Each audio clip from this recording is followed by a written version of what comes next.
Kaaren, take it away.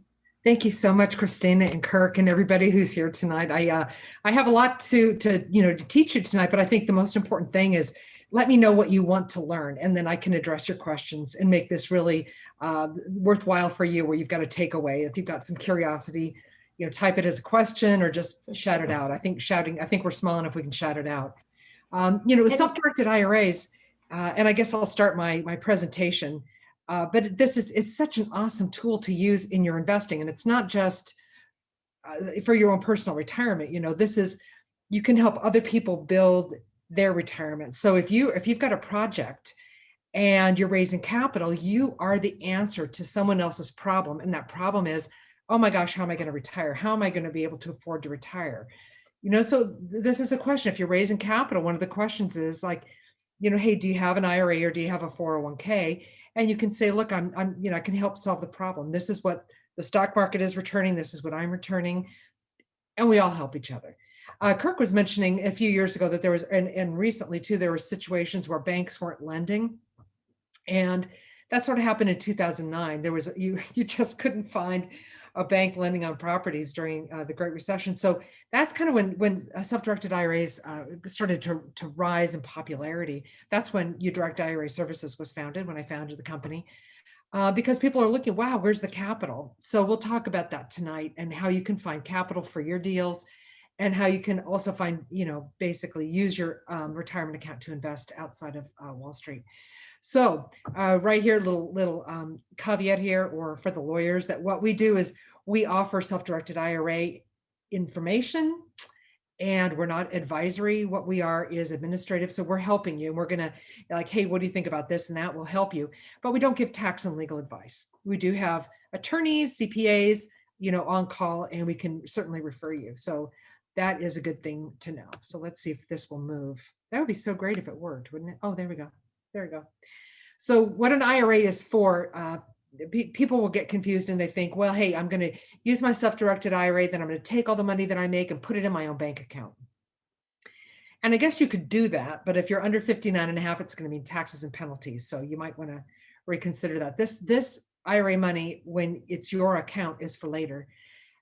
Be your own best friend, right? Save for later, because later you're going to need it. I promise. There's a big deficit between what we have and what we need to retire. So I did this a little while ago, but if you have $100,000 in retirement and you think that's a lot of money, it's not going to go that far. If you're 59 and a half and you're going to live till you're 86 and a half, you're only going to have $400 a month to live on.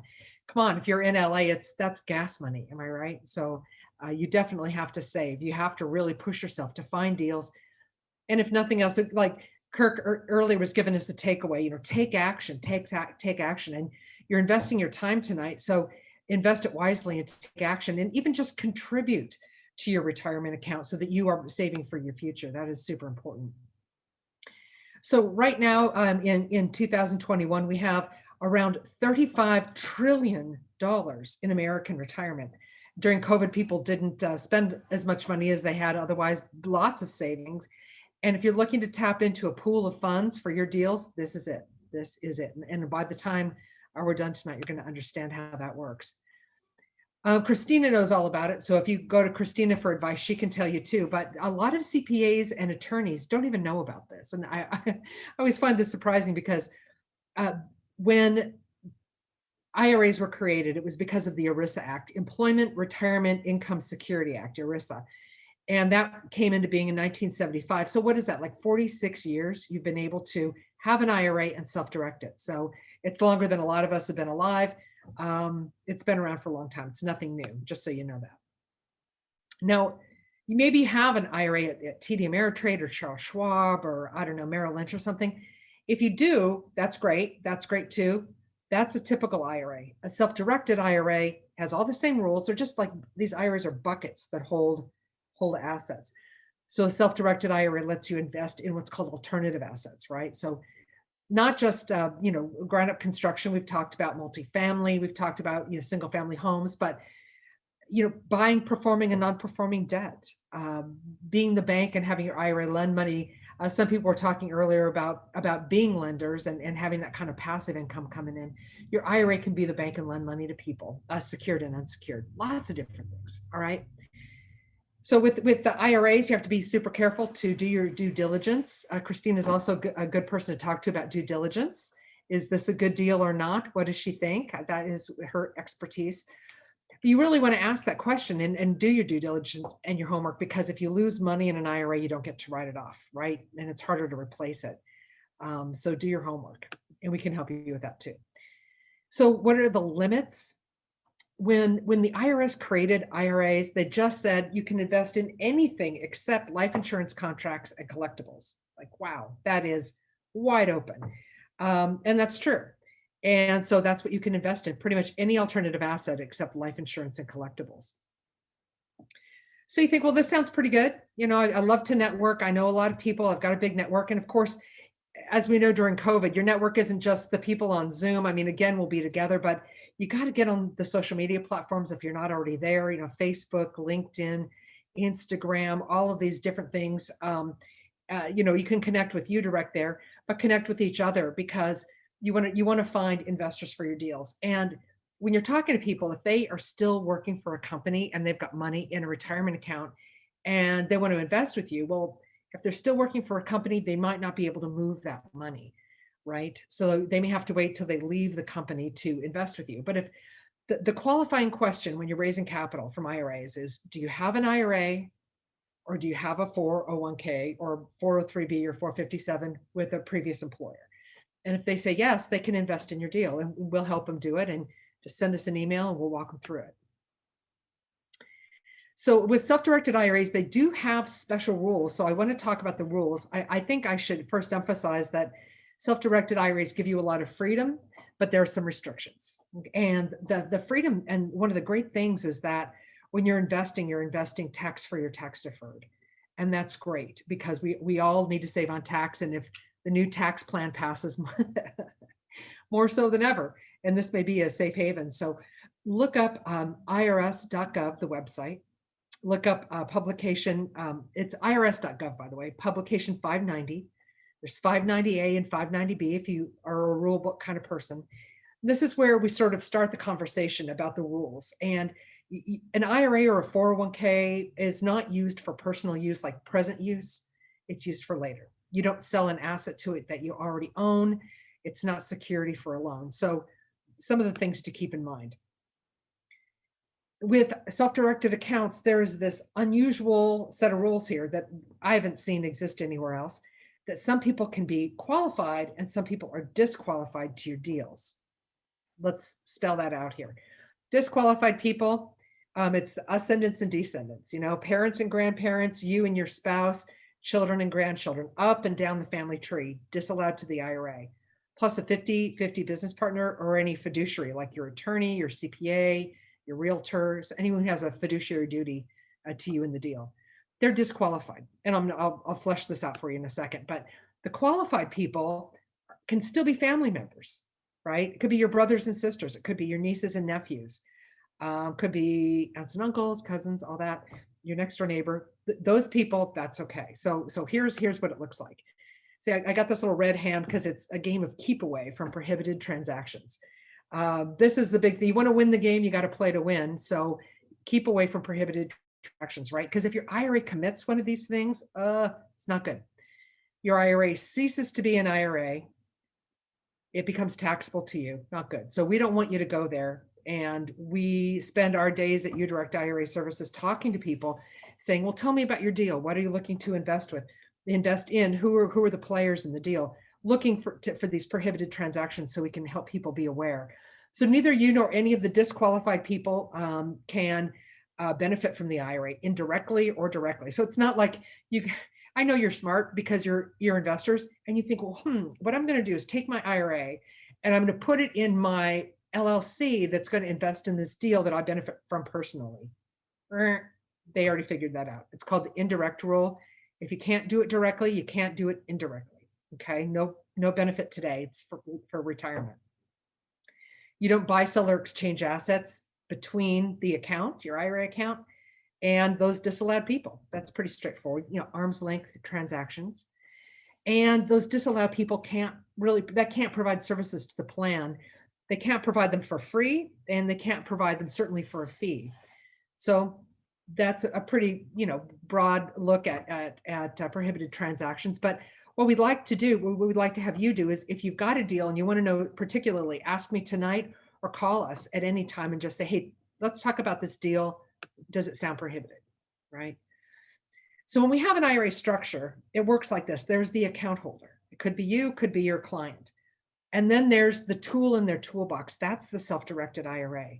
So that is the tool that you or your investor can use to invest. Now, uDirect IRA Services, besides being the best company in the world, okay, is also a third-party administrator. We hold your hand from beginning to end, from the time you open an account till, God forbid, you pass away. But if you do, your beneficiaries, we help them to acquire your retirement savings as inherited IRAs, also called beneficiary IRAs. So just generation to generation, we help you. And when I founded the company in 2009, I enlisted the services of a trust company custodian to do the cash management and the record keeping. And so we use American Estate and Trust for our trust company custodian. Okay.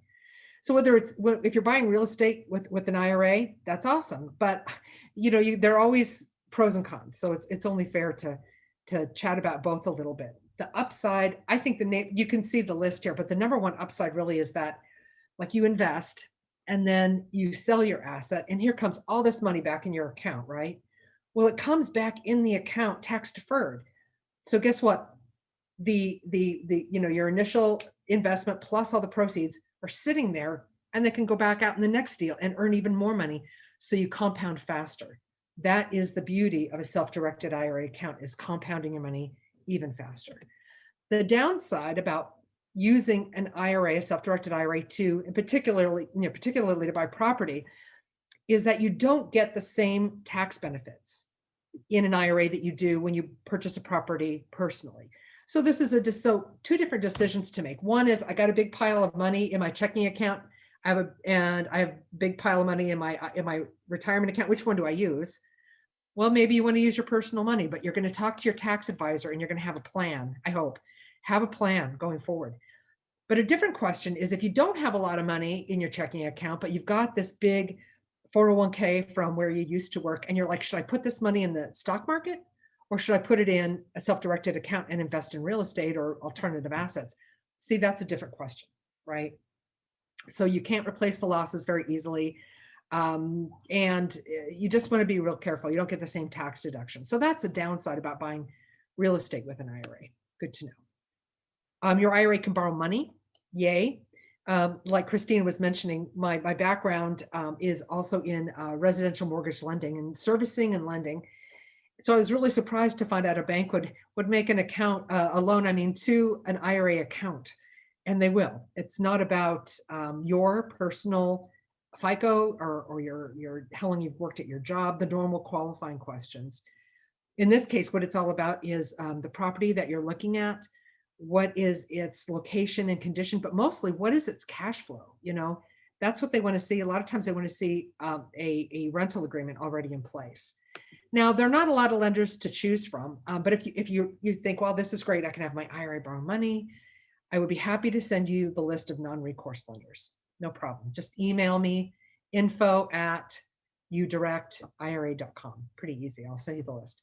But these banks and institutions are going to require usually more skin in the game than you would in a normal transaction, right? So maybe 45, 50, 60% in the deal. It just depends. It's all based on risk, of course. And you don't get to personally guarantee the loan. Anyone want to take a stab why you can't personally guarantee the loan? Okay, I know you're flummoxed. So here's the answer. Because you're disallowed to your IRA and you can't provide services to your IRA. And so that's why you can't personally guarantee, but you could have a non-disqualified person guarantee the loan if they're willing to do so. All right, so this sounds great, right? Drum roll, because there is the big hairy tax. When your IRA borrows money, which it can do, your IRA might owe this tax, UDFI. An example, $100,000 house, your IRA has $70,000 saved and you borrow 30. Great. Here comes your first rent check. It's $1,000. Well, $700 of it your IRA earned because of your saved money, but $300 of it your IRA earned because of leverage. So it's at $300 that's subject to this tax. So you have your tax person file a 990T every year. You may or may not even owe tax because you get to take deductions. There's a twin tax here called UBIT, unrelated business income tax. You just need to know about it. You can read about it on the IRS's website, irs.gov, publication 598. Talk to your tax person. It's when you are subject to your IRA, subject to UBIT when you invest in an active business. And sometimes actively flipping can be, can elicit UBIT. So you want to know this, and again, begin with the end in mind and plan it out ahead of time. So when you're buying assets, real estate, notes, what have you, the first thing to do, Kirk was mentioning this, get the account open. Number one, it only takes 24 hours. You fill out the paperwork, and within a day, we have an account open for you. You can log into your account, and you're ready. You're ready to get started.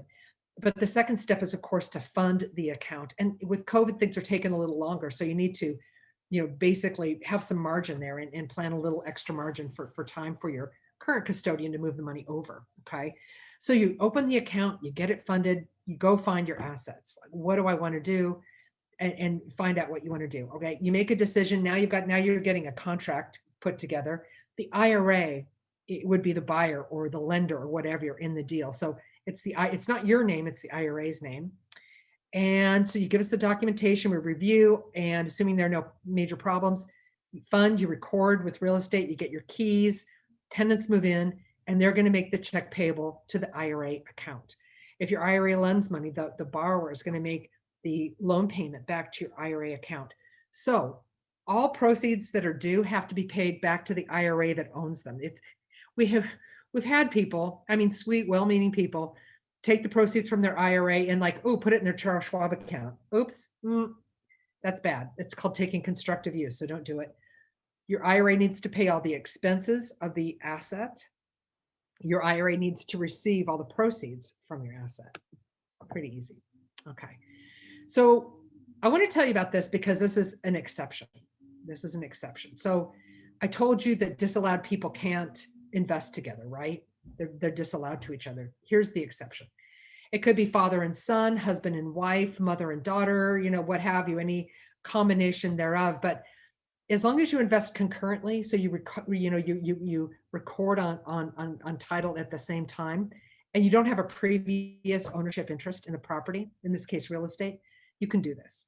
So in this case, son has an IRA, 50% in this scenario. Dad has money, cash. They're going to invest together, tenants in common. Okay. And yeah, they're disqualified to each other. But like I mentioned, as long as they don't have any ownership interest before the deal, they're okay. All right. But after the deal closes, they could never buy each other out. They can never have any personal use of the property, but they can both enjoy sharing, the revenue. So here comes the revenue that comes in and they split it pro rata.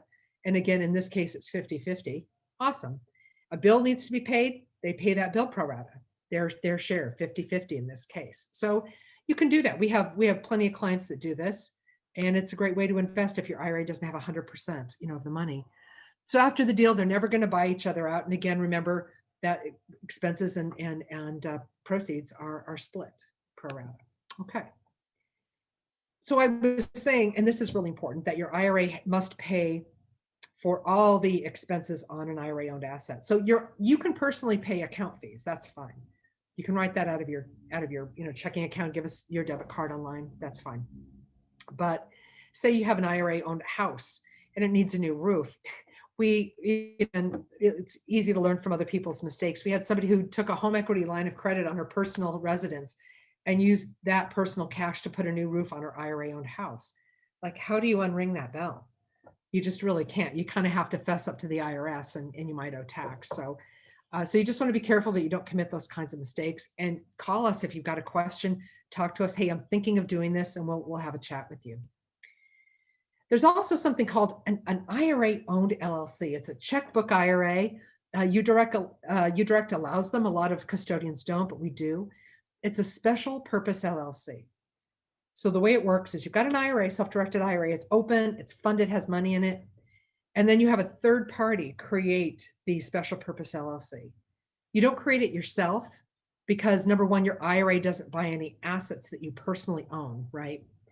And also you don't want to provide any services to the plan. Okay, so your IRA is going to fund the checking account of this LLC. Awesome. Now you can make deals and bypass us. But remember, with great power comes great responsibility. So you need to make sure that you don't commit any prohibited transactions. And this is when we talk to our clients quite a bit. They'll call us and say, hey, I've got an IRA-owned LLC. I'm thinking of doing this. Does it sound prohibited? That is a common conversation in our office.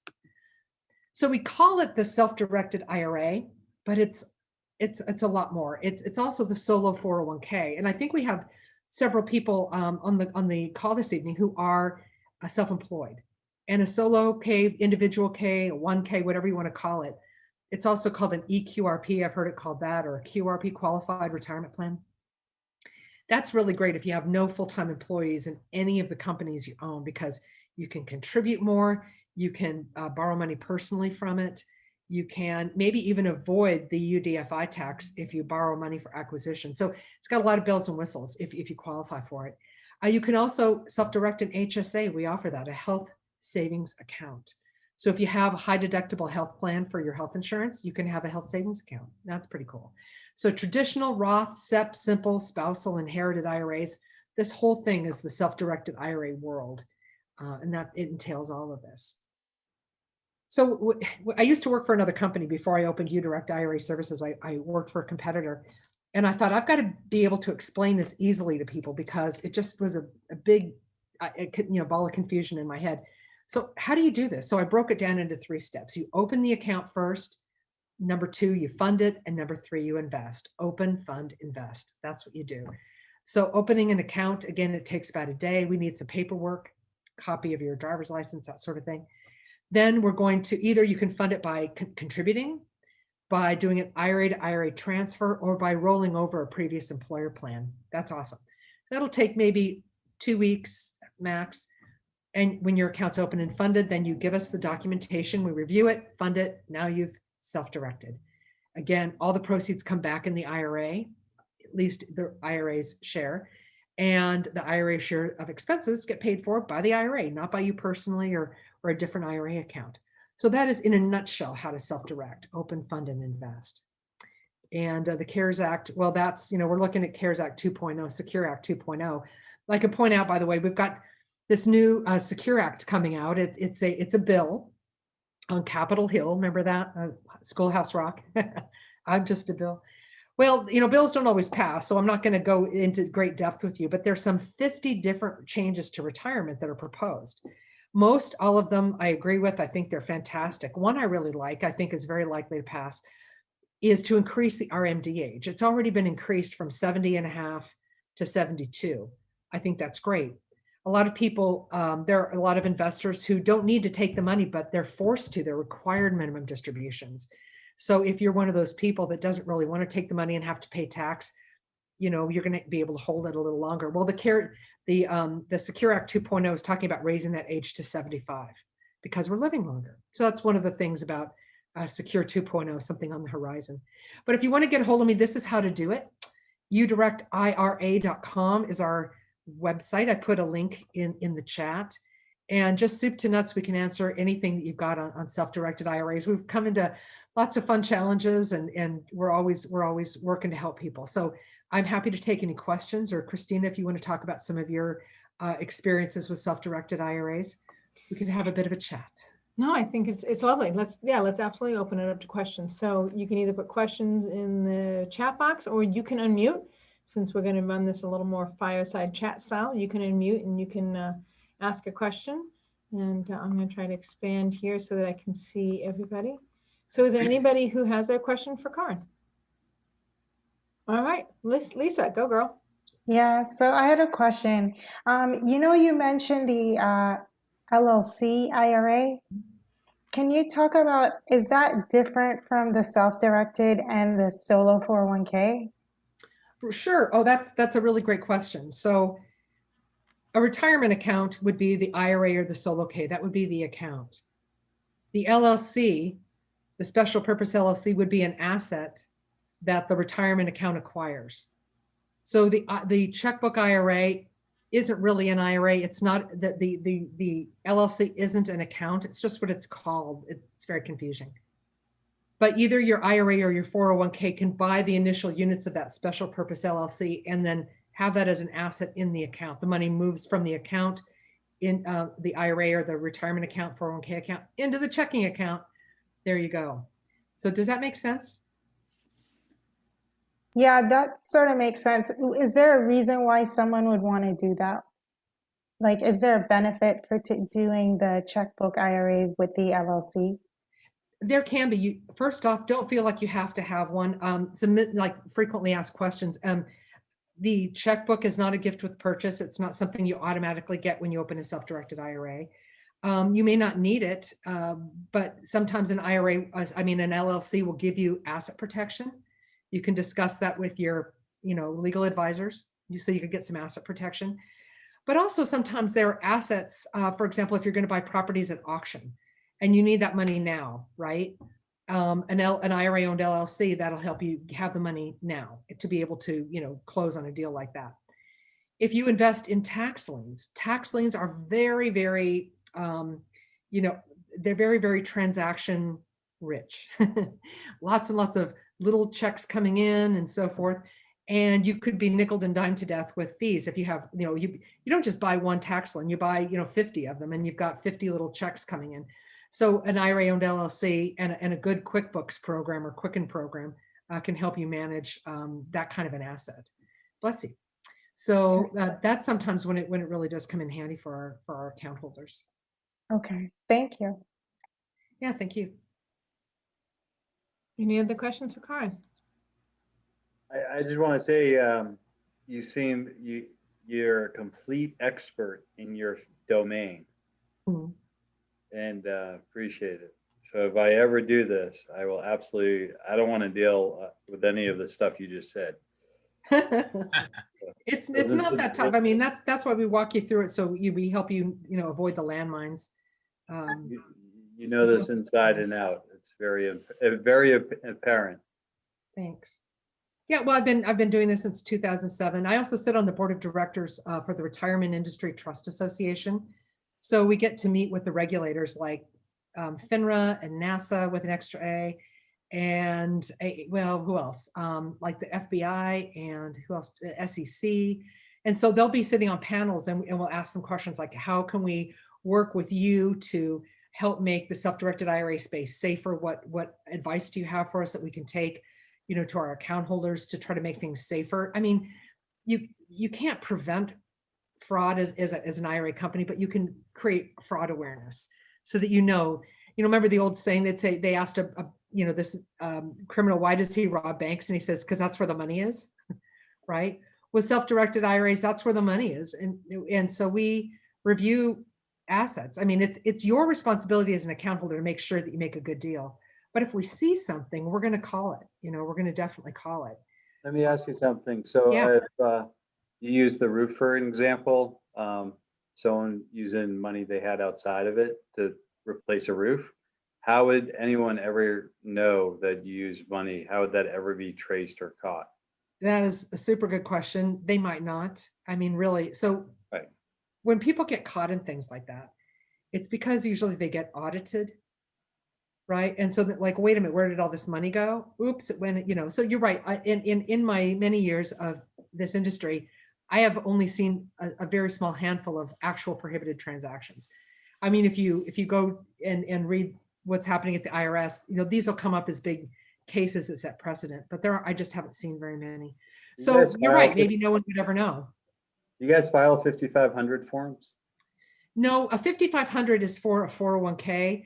When you have a solo 401k with us, you are the trustee of the plan. So you and your tax person would file the 5,500, but we file the 1099s when they're taxable events. And we file for the IRA, it's a 5498.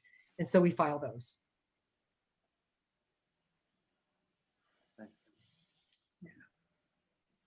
I had a question about kind of investing with an IRA, with a self-directed IRA, with the Roth versus traditional. Are there assets that are better in one or the other? Not really. It's like, should I pay with $20 bills or $5 bills? I mean, it doesn't matter. So it's just invest, right? But of course, the difference would be with a traditional IRA account, the money is pre-tax. And if depending on your income, you may get a tax write-off for making contributions to a traditional IRA. With the Roth IRA, the money comes out tax-free if you meet the qualifying conditions. And with a Roth IRA, if you make too much money, you can't even contribute.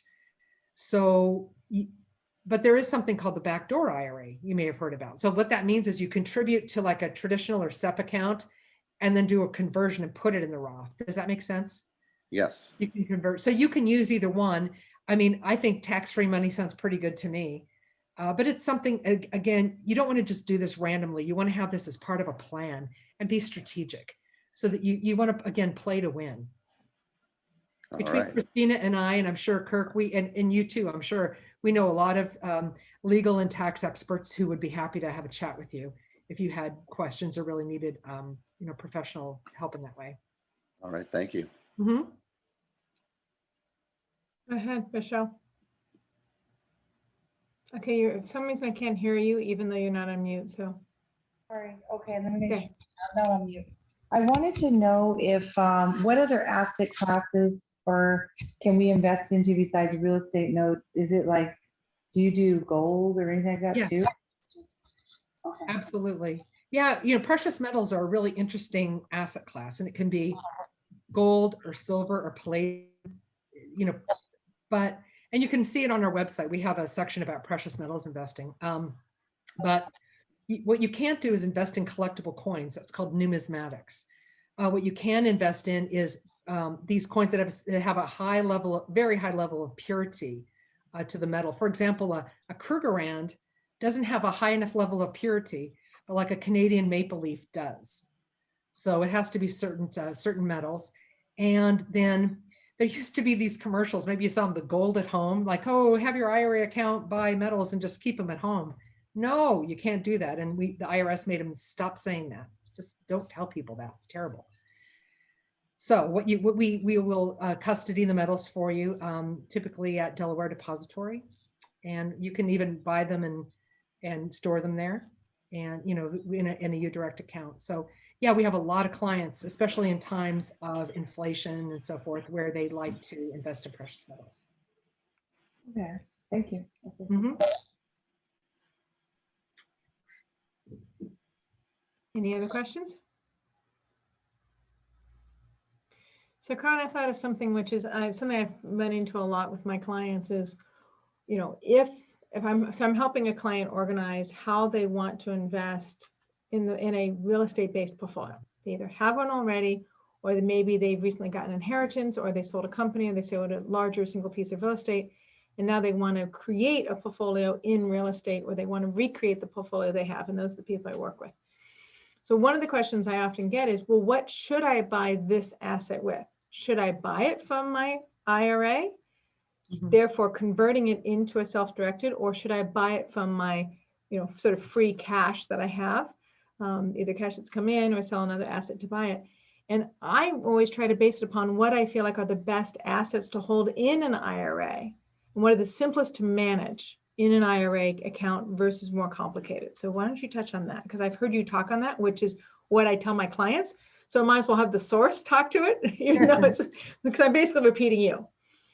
Well, I think that, if you've got the choice between cash and IRA money, that's a CPA question. And your CPAs might tell you that buying it with cash will give you more tax benefits. That could happen. So you want to ask and find out what works best for you.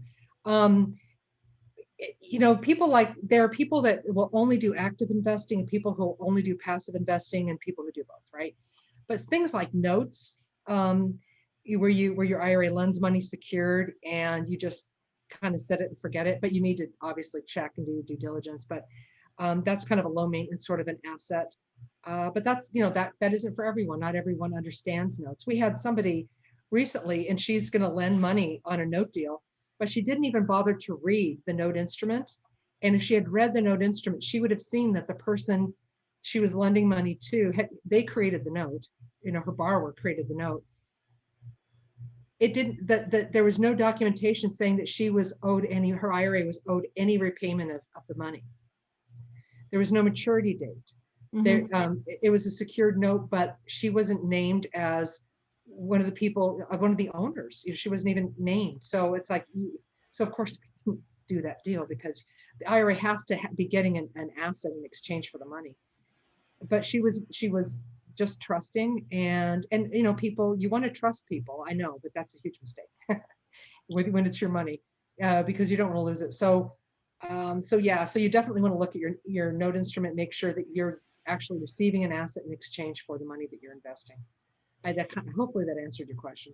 No, but that's okay. I'll redirect it. I can't There's- recommend investment. No, that's okay. They're all good. So what I've heard you say in the past is, this doesn't answer the thought that's in my brain. Let me put it that way. So what I've heard you say in the past is that if you want to do rental ownership, like you want to own a rental property in your IRA, that can be a more complicated process, both for the fiduciary as well as for the investor, versus owning a more passive thing like a note or a syndicated deal in your IRA.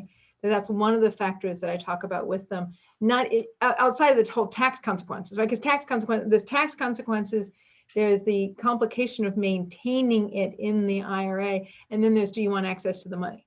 Because if you want access to the money, don't put it in your IRA, right? For most of my clients, right? So I'm asking the middle one, which is how complicated and what are really the best assets that fit inside of an IRA? Any of them can fit. All of them can fit. Direct ownership can fit. Syndications can fit. They can be done, but certain assets fit a little better. Yeah, I think the passive assets, are certainly more, or they're simpler. When you've got an active investment like real estate, well, you're always going to be going back and forth. You're going to have, you're going to pay for garbage collection. You're going to pay for water. But we also have a bill pay system to try to make that easier. You log into bill pay and you put in the vendor, and then you can just, pay it right out of, online. So we try to make that as streamlined as possible. But there are things like tax liens I was mentioning that are very transaction intensive. So those are the more difficult assets in the sense that they have a lot of moving parts and you really have to stay on top of it. But things like a note or a private placement or something are kind of set it and forget it, but you always have to check on, is it performing? Log into your account, is the money coming in? And by the way, with our accounts, once a month, you should open your account, download your statement, save it to your computer, save that month's PDF and just save it and have a history that's in your computer, not in ours, that's in your computer, so that you're, you still stay an active investor, and because it is self-directed, and you want to make sure that you're babysitting your deal. Yeah, it is self-directed, as in you, the self, are the one who's ultimately accountable for its performance. So, but I do know that one of the things that your company has spent time trying to put together is making ownership of a rental property easier for your investors.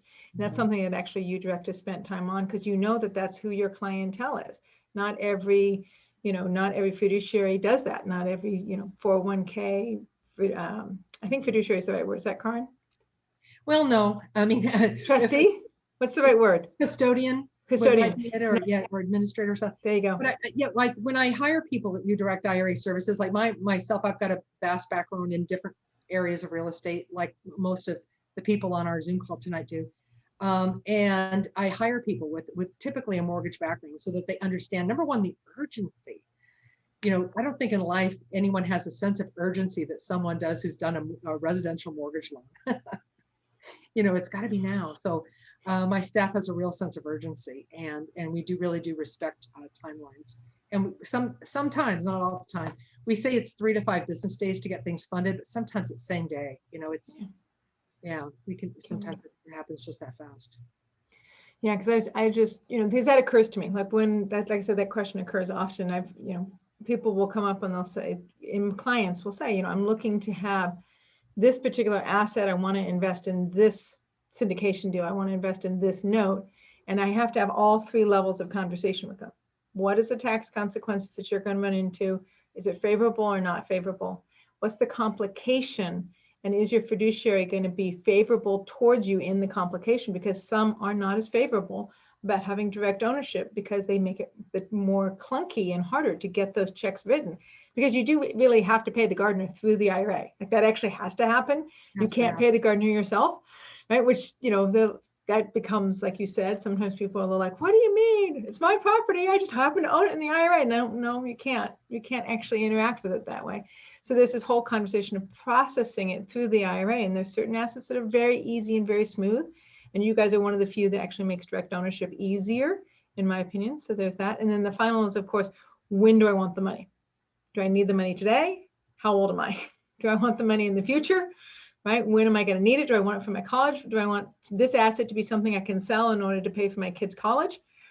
Well, that might work if you're 70 something when your kid's going to college, but it might not work. So there's this whole conversation about current use and future use, whether you have access to it. But I find IRAs to be a huge part. I mean, you're trying to create a whole portfolio of performance for somebody starting here to retirement amount or retirement goal, right? And half of their holdings are going to be in an IRA because they've had a W-2 a good portion of their life. There is this whole conversation about how I manage the trajectory of the IRA versus managing the trajectory of direct ownership. This is already sheltered. This is already taken care of, but I have to wait till this end in order to pick it up. So there's actually individual management of each one in being able to get the performance you want out of it. But if you keep it where it's not under your control, where it's actually something where your previous business is controlling it, or you're keeping it in cash, or you're keeping it idle, it's hard to get your target goals when you're taking half of your capital and not self-directing it and not allowing yourself to take active control over it into whatever asset class you feel like you have the most experience in. Yeah, you Then want it's it to be easier. working for you if you're gonna have any return. You want your money working for you, right? So don't think your IRA is something that shouldn't be working for you. It's something that should be and can be working for you. And some people don't understand that it can be working for them the same way their hard-earned cash that they've pulled from their paycheck every month can work for them. Get the fan, please. All right, so any other questions, guys? I just wanted to bring that up. Any We other got questions something in the about? chat, perhaps. Oh, I don't know. I haven't been checking the chat. I've been talking. I have been chatting. Yes, sorry, Okay. one more question. Yeah, go ahead, Lisa. I wanted to know, like, you brought up the real estate syndications. So, and you also mentioned in your presentation that the taxes, UBIT and the other one, so UDFI, right? So that UDFI, could you, are you able to share like what the taxes would be for that portion that is generated from the loan, like the operating? Sure. I can give you my perspective, and again, not tax advice. So we talked about the $100,000 house that has $1,000 monthly mortgage payment coming in. You know, the IRA is getting $1,000 a month rent. You put in $70,000 from the IRA. You borrowed $30,000 in a non-recourse loan. So that of that $1,000 check, 30% was earned by the IRA because of leverage. And so that 30% that you know is going to be subject to this tax. So your tax advisor is going to take a look at it, file a 990T, but what they're also going to take into consideration are deductions. So with real estate, you might have a lot of deductions. And so it may turn out that you don't owe any tax at all. You just need to file the 990T because you've got so many deductions. So that would be how that would work. Does that answer your question? Yes, that sort of answers my question indeed. Yeah. And that sounds like it would be on the, like for someone who's like using their IRA to, their self-directed IRA to actually buy an asset that they're going to manage. Well, let's talk about managing your own assets. There are things you can do. Remember, you can't offer services to the plan. Remember that you have to keep things arm's length, but there are things you can do. For example, you can, if it's a property, you can obviously select the property. You can go out and choose the tenants and interview them and choose the tenants. You can, after they move in, go and pick up and collect the rent check made payable to the IRA and send it into your account. But you're not going to swing the hammer, you know, or do any of the work or change that garbage disposal or something. So you don't offer like what's called an over contribution of sweat equity. You can't do that. But what you can do is hire third-party vendors to do the work. So you also cannot take a fee for managing your IRA-owned properties. That is just game over. So don't do that. But you can manage the properties up to that limit. So again, you can select the property, select the tenants. You can pick up and collect the rent checks, and you can hire third-party vendors. So you can effectively property manage your IRA-owned properties as long as you're not doing the work. Okay. back when everybody was flipping, that was a huge question. And I guess, well, maybe we'll come back to flipping again. What do you think, Christina? Think we'll see flipping days again? Oh, yeah, no, absolutely. I won't be there, but we'll see flipping days again. Kirk, what do you think? I definitely think that there's a lot of houses that need a lot of work out there. Yeah, I mean, we are the cleanup crew, right? I mean, people buy old fancy cars and they rehab those cars and they put them back out again. That's how I explained to my daughter. My daughter's like, is that legal for you to buy a house and then turn around and sell it to somebody else for more money? There's a tremendous amount of people that don't want to fix their mom and dad's or grandparents' busted house. That hasn't been. There's I a don't huge think amount of that's people. going away anytime soon. And that's how I explained it to her. I said, you take an old car that used to be really pretty, right? And just doesn't work so well. And it might break down. The next family that's going to run it, drive that car, it might break down on the side of the road for them. But if we put a lot of put a new engine in it and give it new wheels and we make it look pretty and shiny, then that next family gets a really nice car to drive around that they're going to be safe in. And so that's what we do with our houses, right? So that's how she was like, oh, that sounds like it's legal, Mom. Like, you're not doing illegal things. She's a legal expert as well. That's awesome to have that in the house. Hey, you never know. I don't know. I keep thinking she's going to be a veterinarian or a marine biologist. I hope she doesn't go to legal. She's too bright to go. She'd be in trouble all the time. All right. Any other questions? Because otherwise let me ask a question. Yeah, go, Kirk. So, Kaaren, if someone, I borrow money from people from IRAs to fund my flips, but what if somebody wanted to do a flip on their own? Can they use their own IRA to purchase and do a flip as long as they're using a contractor who's going to do all the work and they're going to have a real estate agent sell the property? Can you do that? Right. So the account, the account itself can buy the property. But if you're not going to mix your personal money with your IRA money, if that's what you're talking about. So no, I'm not saying about mixing it. I'm saying using it to flip a house with IRA funds. Yeah. So your IRA will need to have the cash in there to acquire the property, to pay the closing costs, to pay the flipping, all the rehab costs, and to pay, the contractors and so forth. So your IRA is going to need to have the cash in there, the liquidity to take care of those things. Absolutely, though, your IRA can absolutely fix and flip a house as long as it can cover all the expenses. But you can't do any of the work yourself. You have to hire other people to do all the pieces of it. That's right. And so it's like you can hire your uncle to do the drywall, assuming your uncle can do that, but not your dad. You can have your daughter mow the front lawn. I mean, you can have your niece mow the front lawn, but not your daughter. That's what I mean. Your daughter can't. She's disallowed up and down the family tree. So it just depends on who that person is. Okay. Cool. I want to tell you too, if you go to uDirectIRA.com, you'll see this badge up at the top, and it talks about a free report. And it's helpful. It's a quick read, and it talks about all sorts of different asset classes. And it tells you, the how to do precious metals and private placements and notes and things like that. So it's a good read. And also we have a really healthy, robust blog with all kinds of articles about different IRA questions. When we run into a question like, oh, I hadn't heard that one before, we write a blog article about it so that we have it there for people's use.